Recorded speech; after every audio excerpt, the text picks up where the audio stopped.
Hello everyone, I have a walkthrough of this week's Mutation Charnel House.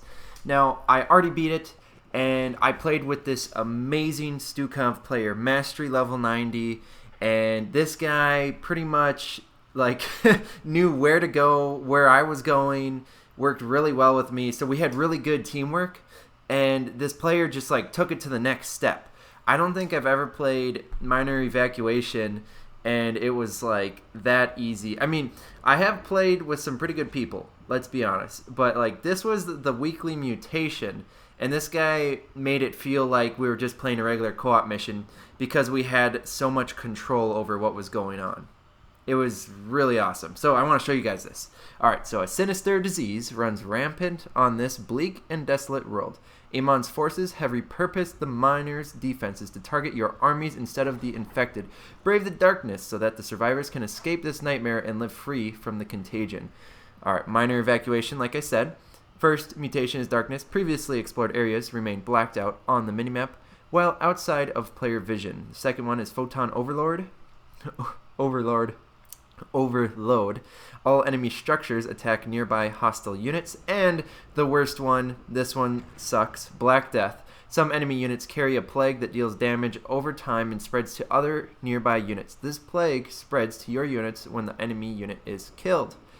Alright, possible 185,000 bonus experience by beating this on brutal difficulty. I am going to be playing as Karax on this. Mastery skill points for power set 1, structure, life, and shields. Power set 2, repair, beam, healing rate. And power set 3, initial and maximum spear of Adun energy. Now, let's go hop into the replays here. Alright, minor evacuation.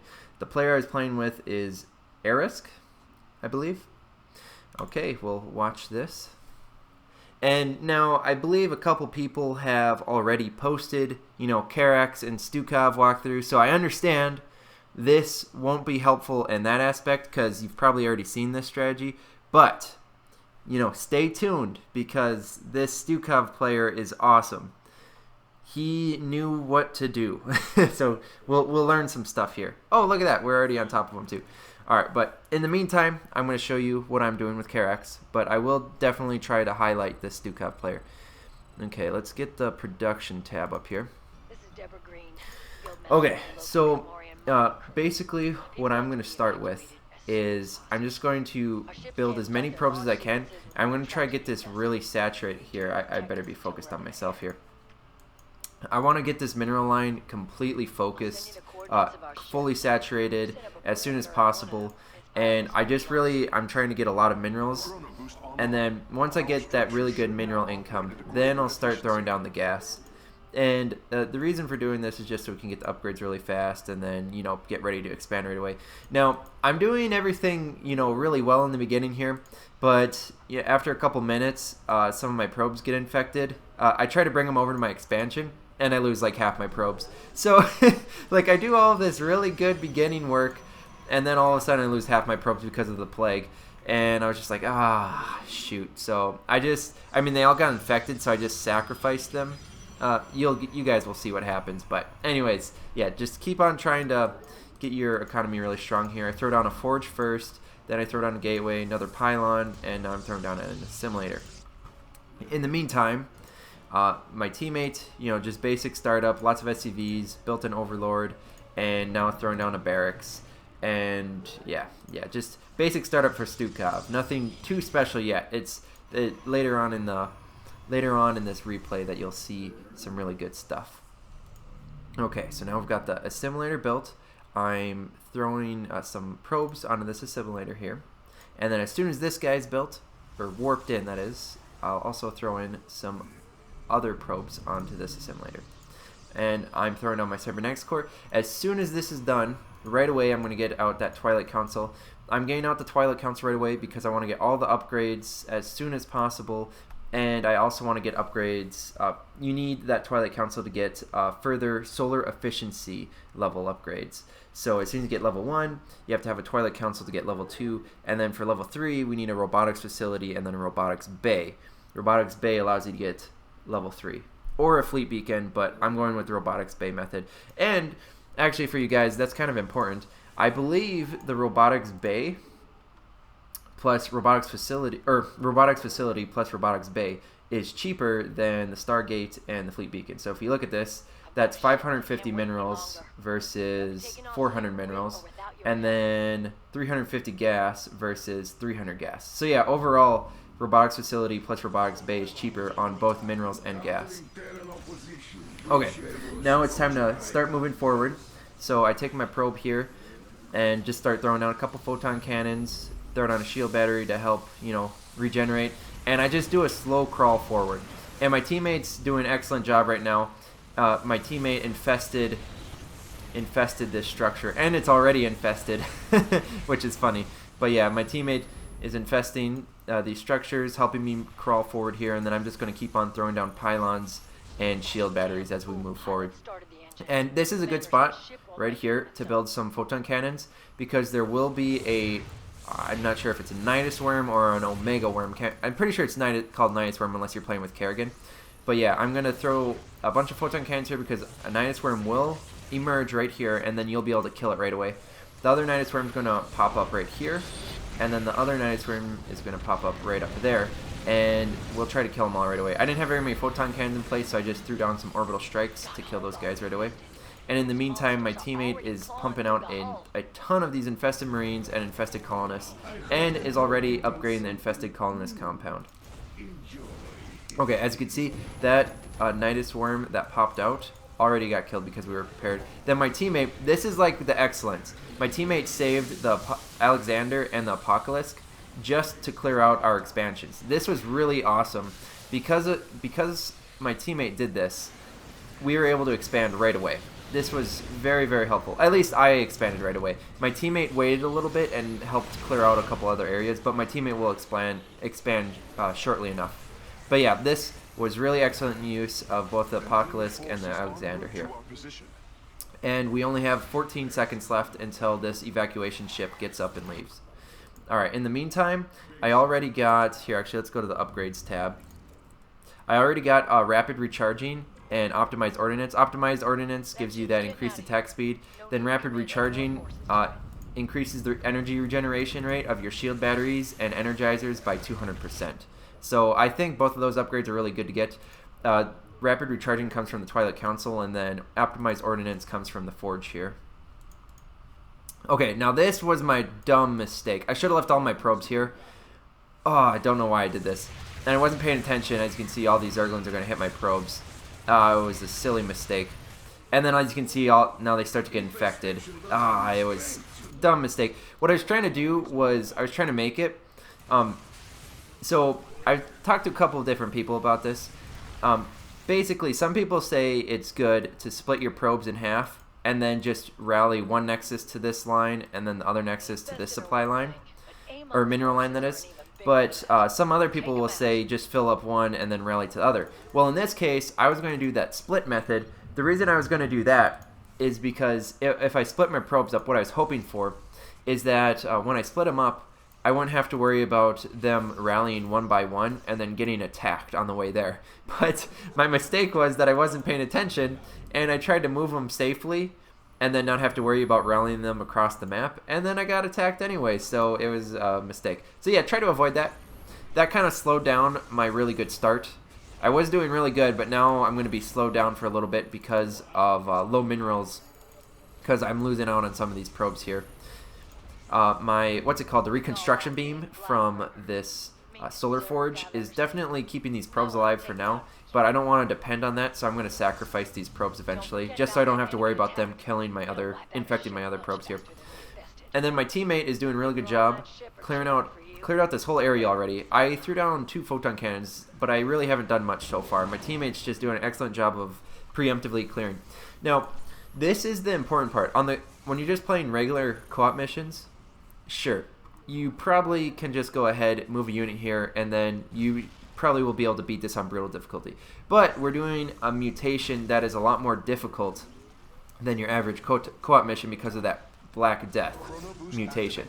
So what we do here is we do not activate this right away. We basically just wait this one out. As you can see, my teammate is taking advantage of this. My teammate helped clear out this whole area, and now we just hold out until this evacuation ship is ready to leave. My teammate takes advantage of the time, starts to expand. In the meantime, I used Chrono Wave just a little bit ago, and I've completely saturated this mineral line, and I'll just about be completely ready to fill up this both of these assimilators as well. And I believe, yeah, just a moment ago I sacrificed, well, I already did. I've got a couple of them sitting around here. But yeah, I sacrificed those probes. I don't want them anywhere near this supply line. Or mineral line, I gotta say mineral line. I don't want them anywhere near my mineral line. I just don't want to have to worry about them. And then what I'm gonna do is I'm building a bunch of shield batteries and photon cannons right here. So if anything comes in from right here, any type of enemy wave, it's gonna be stopped by this first. And I got a little bit of wall. I should have built a little bit of a wall right here too. That was actually a mistake I made. I didn't realize I did that. Because right now I have them pushing away from my mineral line, but I don't have them pushing away from my teammate's mineral line. So if they actually would have broken through here, all of his SCVs would have been just done for. So I should have been paying attention to that. And I left an infected probe right in front of his mineral line. Oh, geez, I made a couple mistakes here, but my teammate did excellent. Okay, anyway, I'll get back to this in just a second. Another good thing my teammate did is he saved both his Alexander and his Apocalypse to clear out this bonus objective. And as you can see, it's almost completely already dead. Blightbringer is just about completely finished off. Just because my teammate was so excellent at saved these two superpowers for the right moment. That was awesome. And then now this launch evacuation ship is getting ready to leave, but I've got a good economy going. So now I'm putting a bunch of shield batteries in the front here. I'm creating a nice wall. I'm putting pylons wherever there's little holes. And I'm just leaving little tiny gaps so that my teammate can get through. As you can see, they're just walking through this little gap right here. And I'm leaving only little gaps for the enemy infested to get through as well. Otherwise, everything will be focused on attacking straight up these photon cannons and shield batteries. And oh yeah, I'm spamming shield batteries. I don't have a really good form of placing defenses, but it doesn't matter. You don't have to be pretty when you're playing this game. You just have to be effective. You got to be effective with your defense, what you're building. That's the main thing. Okay, and as you can see, an enemy wave did come and attack us right here. But because we had these awesome defenses right here, it was not able to do anything. All of these probes are not infected, and all of his SCVs are not infected. And he understands that I have this probe right here, but I don't know what he's trying to. He's kind of like, oh, he's walling. I think he's gonna wall off my probe. I'm not exactly sure what he's doing there. Anyway, we only have about 30 seconds left right now, and these waves are still coming. But I mean, this is just the funny part. Like, this is the second evacuation ship. And you know, it's not really a problem at all. We've got this completely covered. No problems at all. My teammate's doing great with all of these infested civilians. I've got this great wall. He's just hiding right behind the wall, and no problem. And I've got one probe that is always infected. Well, I guess I have a couple because I didn't realize I had all of these idle workers. Wow. What was I thinking? But yeah, I didn't realize I had all of these idle workers. But anyways, this is my one probe, but because of the awesome reconstruction beam, this probe's just not going to die the entire game.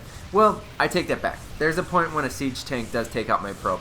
So that point I do lose a probe. But anyway, for the most part, the reconstruction beam is great for Karax. Will help keep your probes alive. Okay, I should get back to upgrades. Things that I have been working on getting. I got solar efficiency level 1 right after the first two upgrades. Rapid recharging and optimized ordnance were the first two. Then I got solar efficiency, and then I got fortification barrier and enhanced targeting, and then I got shields. Kind of at the same time, I got shields level 1, and now I'm starting to get advanced repair beams from our solar forge here, and then shields level 2, and now I'm getting reclamation for energizers. Even though I don't even use this, a lot of people say it's really good, and I agree. This ability is really good to be able to take control of enemy mechanical units. Unfortunately, we're playing with the Black Death mutation, so your mechanical units aren't going to stay alive for very long. And, I mean, not that they would, because this only has 120 seconds of life, but the other thing is, I forget about it all the time, and I don't pay attention to it.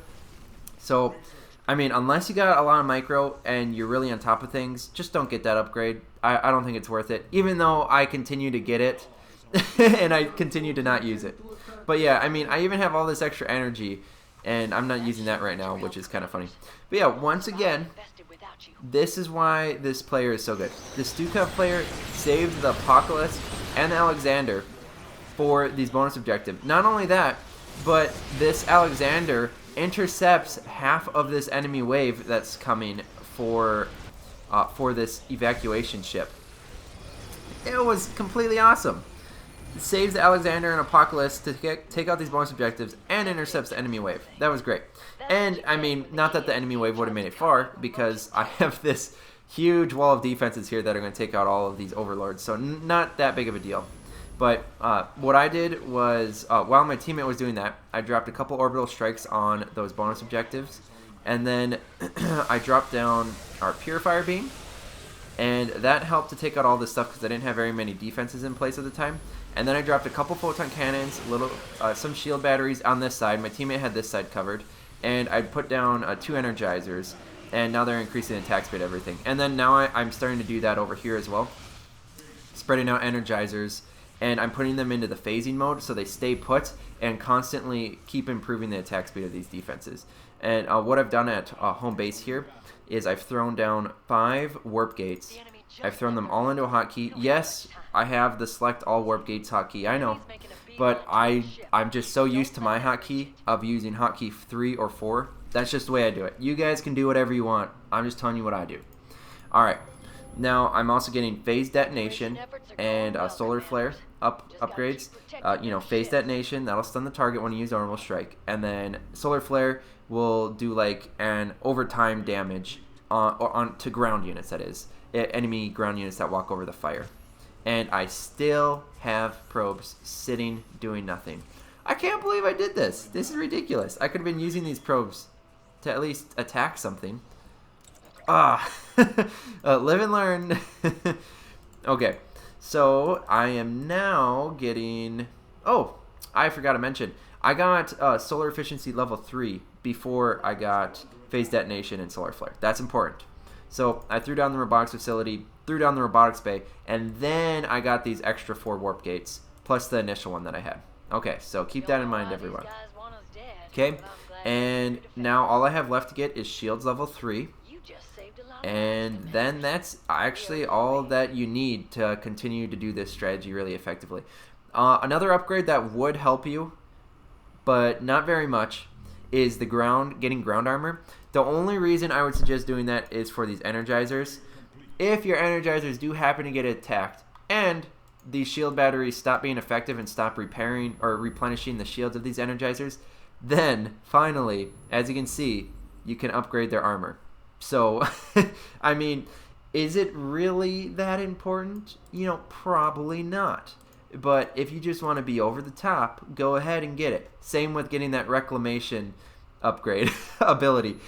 It's kind of over the top, but I mean, if you really want to be the best, go ahead and get it. If you have the micro, that is. My micro, it's okay. It's not the best, but yeah, if you want to be over the top, if you think you can handle it, go ahead. Go ahead. I'm not going to stop you. And nothing against you if you wanna get those upgrades. So I eventually do start getting the armor upgrades. Not right away though. Definitely shields are more important. But yeah, here you can see. Now I'm starting to get the armor upgrade. And I'm using Chrono Wave. And Chrono Wave doesn't only help you, so gotta keep that in mind. My teammate's producing a lot of these infested marines, and I use Chrono Wave, and boom, they almost instantly pop. And then now, because this is what I liked, this is what I wanted to mention this whole time. I was waiting for this.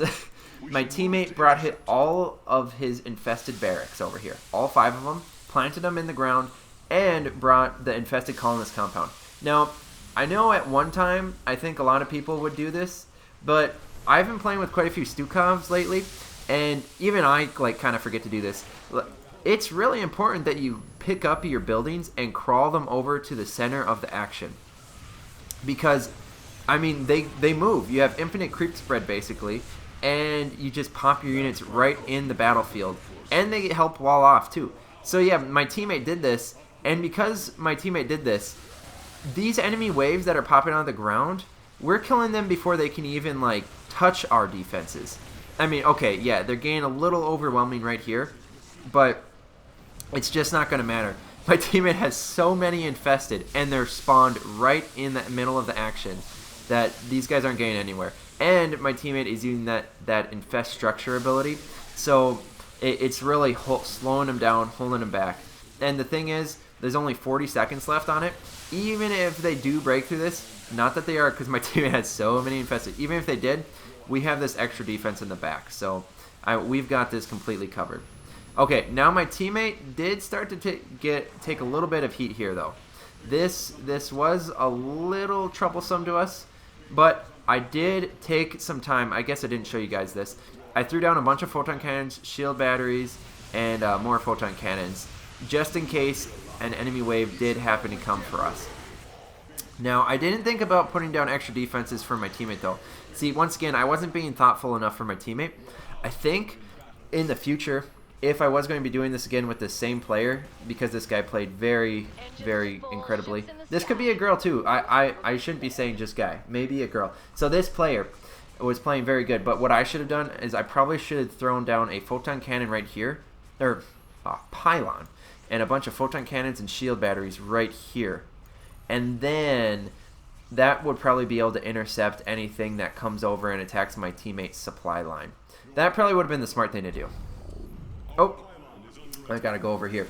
Okay, so since all of this was going so smoothly, my teammate was doing a really good job of defending all of this, I decided to start clearing out some stuff over here. And this is where I finally lost those probes.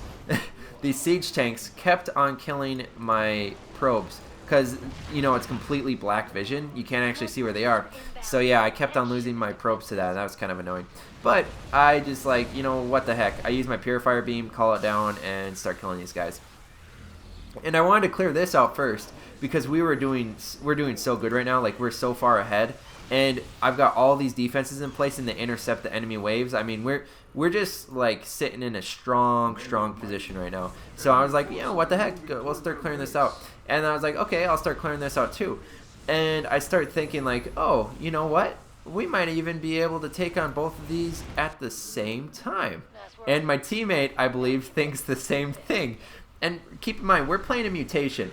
I think it's a little bit over the top doing a regular co-op mission and taking on both evacuation ships at the same time. Like, we're talking about, this is going to be here. I'll get rid of this for a second. As you can see, we've saved 4 out of the 5. So this is going to be 5 and 6. When you're taking on both evacuation ships 5 and 6 at the same time, oh man, it gets intense. And I was thinking like, oh, you know, we could probably do this. We won't run into any problems, but oh man, this wasn't smart. We barely make this. I mean, yeah, we make it, but the thing is, it was close. And I definitely shouldn't have helped my teammate clear this one out. I should have just said, okay. Or actually, it was this one. I should not have helped my teammate clear out this one. This one, we were forced to clear out because I believe this one, well, actually, I'm taking that back now. I'm not sure. But I'm pretty sure we were going to be forced to actually protect this one because this one was going to evacuate on its own. And then this one, I just cleaned out myself. And then my teammate was like, oh, let's do both at the same time. And I was thinking the same thing. But yeah, I shouldn't have done that because now we're going to pay the price. I don't have enough minerals left to build up a bunch of defenses here. I'm just trying to throw a bunch of photon cannons down in the meantime. I'm like, okay, I've got to do something. And then I trap my probe in right here. I'm like, oh no. So, I mean, I can still pull my probes over, but I put down a bunch of defenses here, and I didn't make a very good defensive line here. So these guys are crushing us. And oh boy, there's a lot of them coming down. And they're coming down from over here too. A ton of hybrids. He's saving up his infested though, so he'll be able to handle this guy completely fine. But this is the scary area right here. These hybrids do some serious work on us. And there's this big enemy wave that's coming in right from the bottom. I've got defenses in the place, but yeah, we're being attacked at 3 locations right now. This gets intense. We only have 27 seconds left. And I was only looking at this one. I thought we had 37 seconds left. I didn't realize how much time was left on this guy. I was just focused on defending this one, and they're right at our doorstep. So what I do is I have 170 energy left. I've got phase detonation, so I can stun these enemies. I'm just like, the heck with it. I'm just going to keep on stunning these enemy units. I'm going to do whatever I can to just delay it until these 20 seconds are over. We only have 5 seconds left, though, but I'm just like, okay, gotta delay. Meantime, our base is completely falling apart down here. We're going to lose the expansion soon. Gotta delay. But this was cleared out. I was like, oh my goodness. It was awesome. But yeah, great teammate. Arisk or Arisk. Yeah, Arisk, so on top of it. I don't think I felt that comfortable taking on 2 evacuation ships at the same time at the very end of the co-op mission like that before. Especially on a mutation. That was crazy. And we did it. And we would have saved, I mean, if we had to wait for a 6th ship, I'm completely confident that we would have had that sixth I can't speak. 6th evacuation ship saved as well, because I was using those phase detonation orbital strikes to stun the enemy. So yeah, we were able to clear it out. So, I hope this was enjoyable for all of you. Not only I hope was it helpful, but I hope you guys just enjoyed seeing that really awesome playthrough. So, make sure to subscribe to this channel if you want to see more StarCraft videos like this, if you want to see more walkthrough videos like this, and make sure to leave a like if you liked the video, and I will see you guys in the next one.